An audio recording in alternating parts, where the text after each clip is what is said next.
You can find the product featured in today's video and so much more at Dan's Dinosaurs. Follow the link in the description below to peruse his expansive selection of all things dinosaur model and figure related. Should you choose to order anything from his site, feel free to mention in the comment box at checkout that your friend Killershrewfan sent you. Now, on to the review.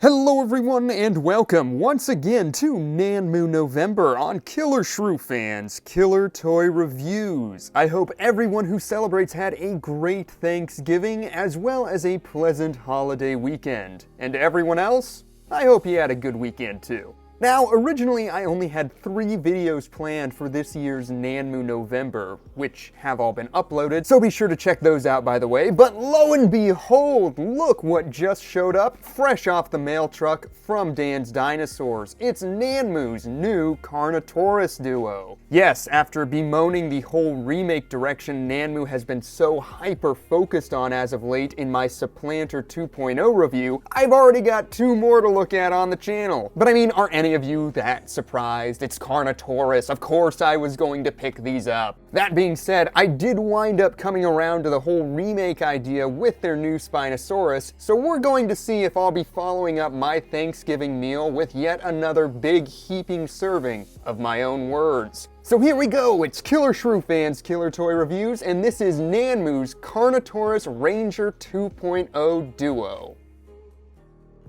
First up, gotta talk briefly about the new packaging Nanmu has adopted. As you can see, the front face features a glamour shot of the product within, set against a vibrant sunset. It's a striking image, but kinda looks like these Carnos just collected all the Infinity Stones and snapped their fingers and are now in the Soul World. Oh, I can't believe I just referenced Marvel on this channel. Flanking that lovely scene, you have got the Nanmu logo top right, title of the piece along the bottom, and a very snazzy looking seal in the top left corner, done in a gold trim.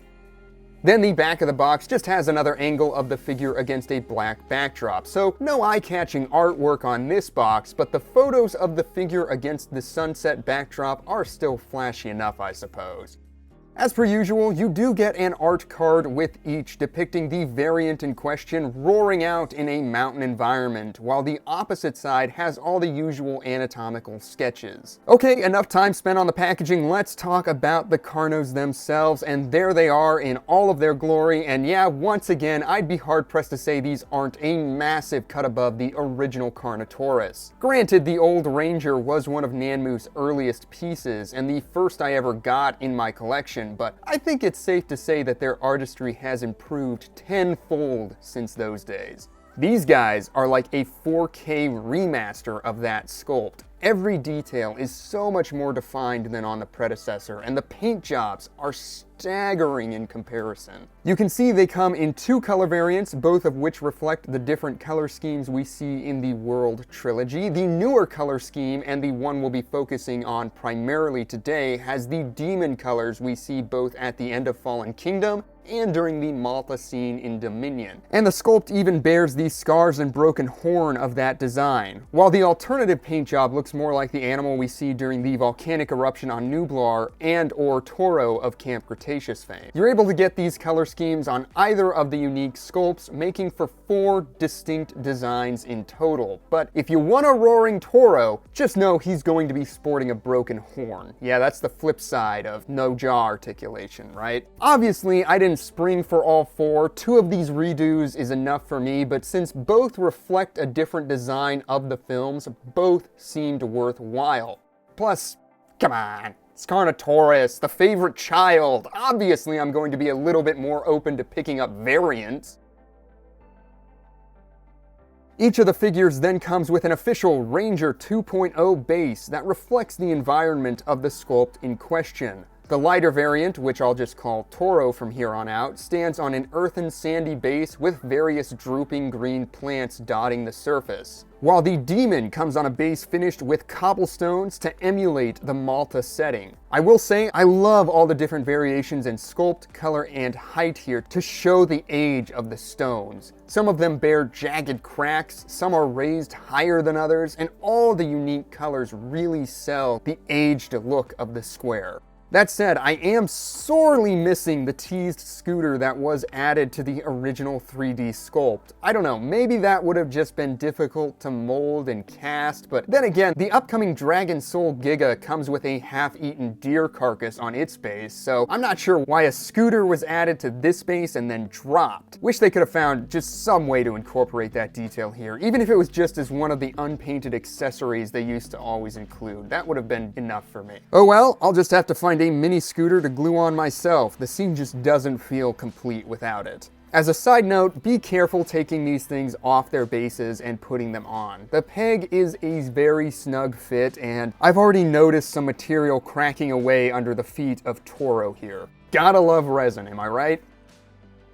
But let's talk about the dinosaurs now, and I'm going to be focusing most of my attention on the demon at the moment. I have other plans for Toro down the line here. But as you can see, the sculpt work on these Carnos is incredible. The short, deep, shrink-wrapped skull of the World Carnos have been covered in a mosaic of crisp scales, which vary in size and shape across the head. As you can see, the jugals, lower mandible, base of the horns, and edges of the fenestra sport more pronounced clusters of raised relief scales.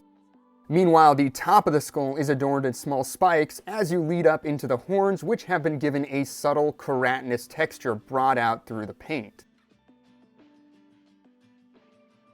The demon here does have all those gnarly scars on the left side of the face intermingling with the striations leading up from the oral margin and crossing the orbit and temporal fenestra. It also has the broken off horn, and I love all the uneven surface therein. All of that really sells the look of it being snapped off. The eyes of the demon are done in a striking lime green and yellow color, while Toro sports orange and yellow eyes, both of which have been seeded against some black to really make them pop above the subtle eye bags of the sculpt. The mouth of the demon has been done in a fixed open roaring position, revealing the multi-layered soft palate, almost exactly what we see reflected in the film, as well as an exceptionally deep gullet, slightly curled tongue, and fleshy pseudo-cheeks, all of which have been painted in fleshy pinks and purples before being given a shining gloss coat. The teeth, as always, are the semi-translucent plastic, which really helps to sell the look of living enamel. Meanwhile, Toro's mouth is only slightly opened. You can just make out the tip of the curled tongue peeking through his chompers there. I will say I do have mixed feelings about the whole fixed jaw thing. On one hand, I don't need articulation on every figure, especially if the pose and positioning of the jaw complement each other and form a complete look, as is the case with the recent Supplanter 2.0 or with the Dragon Soul Spinosaurus release. On the other hand, it does feel like another devious scheme on Nanmu's part. Nanmu says they ditched articulation in order to avoid seams and further please the fan base, but both of these and the Spino still look like the jaws should be posable and have the seams to prove it. It's also an eerie coincidence that they usually release two versions of the same sculpt, one roaring and one not. Almost like they don't want you to have the option in order to incentivize you to buy both sculpts. But let me take off my tinfoil hat here before I get too distracted. Moving on to the neck, you'll see great rolls of flesh forming from the turn of the head, as well as all these sagging lines of skin hanging around the bunched up throat. The skin on the opposite side of the neck is stretched ever so slightly tighter with the subtle curve of the spine, and all of this has been covered in more crisp, non-overlapping scales. As you can see, you've also got multiple rows of spines running down the side and back of the neck, which continue in their uniform lines down the entire length of the animal. Again, a distinct feature we see in the film design. The scales do grow in size as you hit the torso, where you'll spot an indication of the rib cage above more rows of sagging skin folds that gather above the stomach. I like how they seem to hang more loosely on the left side where the thigh is pushing up against the torso, whereas on the right side, there's more of a pull to the extra skin as the leg braces back and forms all of these beautiful tension lines off the midsection. The always comically tiny arms feature the characteristic joint of the film design, something you of course wouldn't see on the real animal, as well as the tiny clawed digits.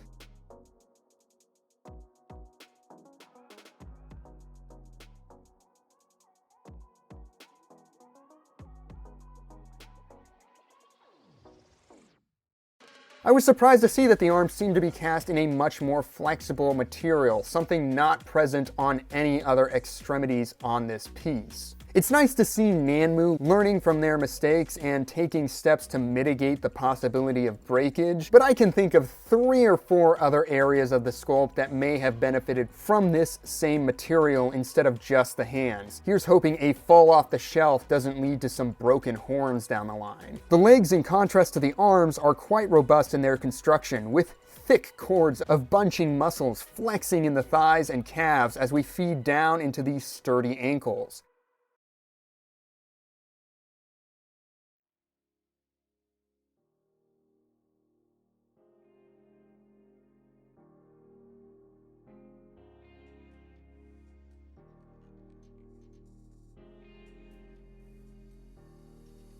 The feet are then decked out in the usual plate scales, and I will say I love the subtle gray-style curve to the toes forming with the slight lift in the forward foot.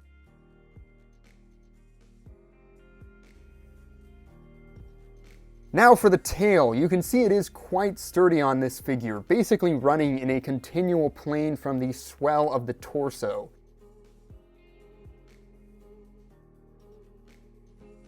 You can see hints of the massive caudofemoralis muscle peeking through all of the detail work at the base, flexing as the tail curves ever so slightly upward and down. Of course, on a real Carnotaurus, this area of the animal would probably need to look even more pronounced, but for a Nanmu piece, I think it's nice that the idea is at least hinted at. The poses of the animals are basically the same, save for the positioning of the head and mouth. Both are captured mid-stride, arms bent, and like the new Spinosaurus, there is a very slight curvature to the spine, giving the piece its strongest and most active appearance from a head-on view. The roaring sculpt does have the head lifted slightly, while the closed-mouth version's gaze is more level. I think both positions of the head work well with the pose of the body. Toro looks as though he's stalking forward while eyeing some hapless prey item, a Chris Pratt left out of a gyrosphere or child camper, for example, while the demon looks as though it's reaching up to snatch a dangling half-eaten Mills out of the jaws of a larger T-Rex.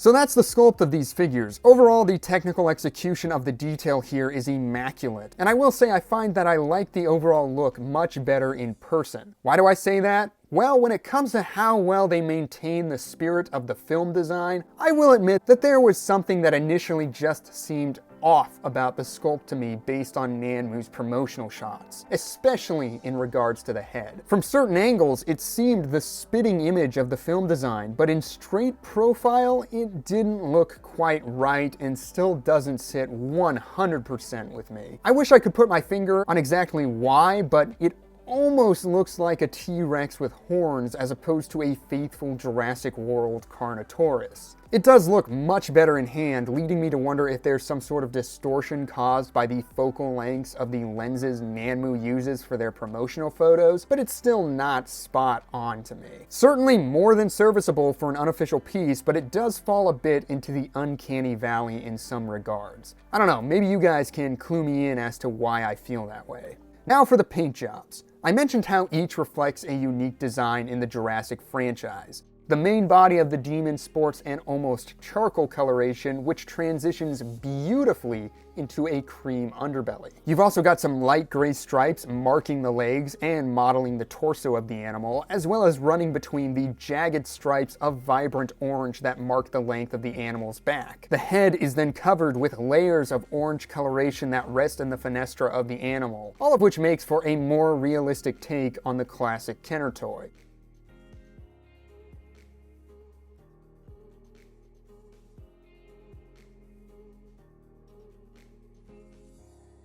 Meanwhile, Toro sports the mix of rusty oranges and thin brown striping across the neck, torso, legs, and tail, making for one gorgeous rendition of the design in the film. I will say, between the two, I think I prefer this deco. The application of the markings and subtle variations in color make for a more pleasing look in my eyes, although I am still glad to see the demon design getting some love. As far as the size of these figures go, that's another thing I was quite surprised by. They're huge, especially in comparison to the original Carnotaurus. In a straight measurement, both figures are roughly 13 inches long, or about 33 centimeters. But if you went along the curve of the spine, you'd actually get something closer to 14.5 inches long, or just under 37 centimeters.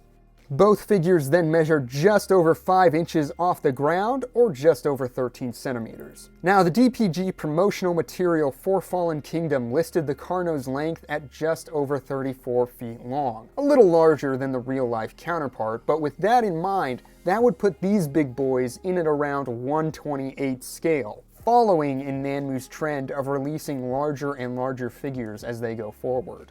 Getting into some size comparisons, the first one I have to do is with the original Carnotaurus, and yeah, talk about being a victim of your own success. I think it's safe to say the original looks pretty sophomoric in comparison. It does have a lot of the same elements to the sculpt and paintwork, but the detail and application on these newer ones is just so much more refined. I will say some of the skin work on the original, particularly on the legs and tail, is still quite nice, and I do find myself missing some of that on these newer figures. Despite the technical improvements of the 2.0s, if you're not down for all of Nanmu's pricier redos and prefer a smaller Carno in your collection, I still don't think you can go wrong with the original Ranger. It's a fine figure. Next, let's go ahead and bring in the recently reviewed Supplanter 2.0 to give you a look at both of their recently remade figures together.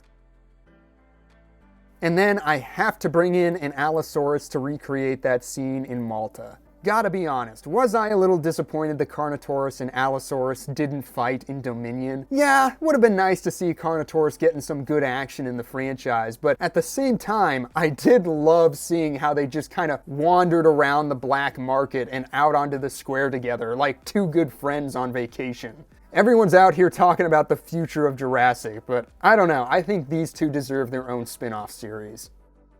And of course, gotta bring in a Rex, and if you were hoping to recreate the volcano shot with these Carnos, you might be a bit disappointed. I do think they're a bit too big. That being said, the first Carno we see in Fallen Kingdom did look a lot smaller than the demon that shows up at the end, which leads me to believe Rexy's victim on Nublar was a subadult. With that mindset, yeah, these guys size up just a little better if you're looking at them as full-blown adults, while the original could still work as that unfortunate subadult.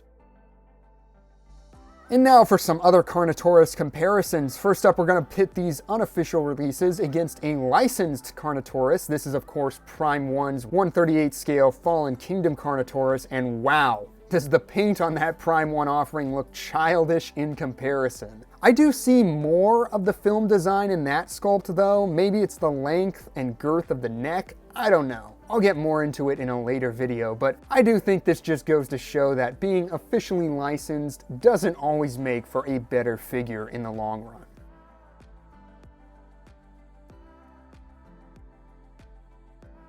Next up, we have Rebor's Carnotaurus Rex, the real catalyst to my Carnotaurus obsession, and I'm very excited to have even more models inspired by the animal's famous film appearances on my shelf.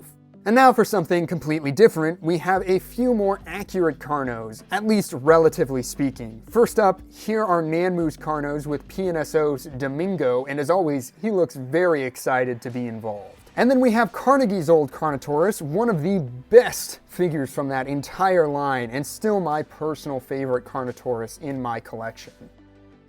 And of course, gotta bring in Chris Pratt to cap off comparisons, doing the same hand trick he did in Malta. And boy, did it bring me infinite satisfaction to see he still got snapped at over it by the demon here. And that was Nanmu's new Carnotaurus models, both the standard Toro release and Dino Damage Demon. Overall, I do think these are two phenomenal Jurassic-inspired pieces, and it's great to see Nanmu went out of their way to do both on-screen designs in figure form here. The paint and sculpt are marked improvements over their original outing, and even if there's still something that looks a bit off to me in profile, I do think from certain angles that these are the quintessential Jurassic Carnotaurus figures for your collection. Yeah, the whole 2.0 thing is still kind of redundant, but props to them, they're making it worthwhile and at least doing it on figures that could benefit from it. Probably could have used a new Indominus before more Carnos, but whatever. But as always, I want to know what you guys think of these figures. Do you own one yet? Are you planning to pick any of them up? Do you prefer this to Nanmu's old sculpt, or do you think they should have left well enough alone? Drop a comment down below, and as always, thank you all so much for tuning in to this final episode of Nanmu November. I hope you all had a great month, but now we all need to get ready for the most wonderful time of the year. I hope to see you all again real soon, but until then, take care out there, and bye-bye.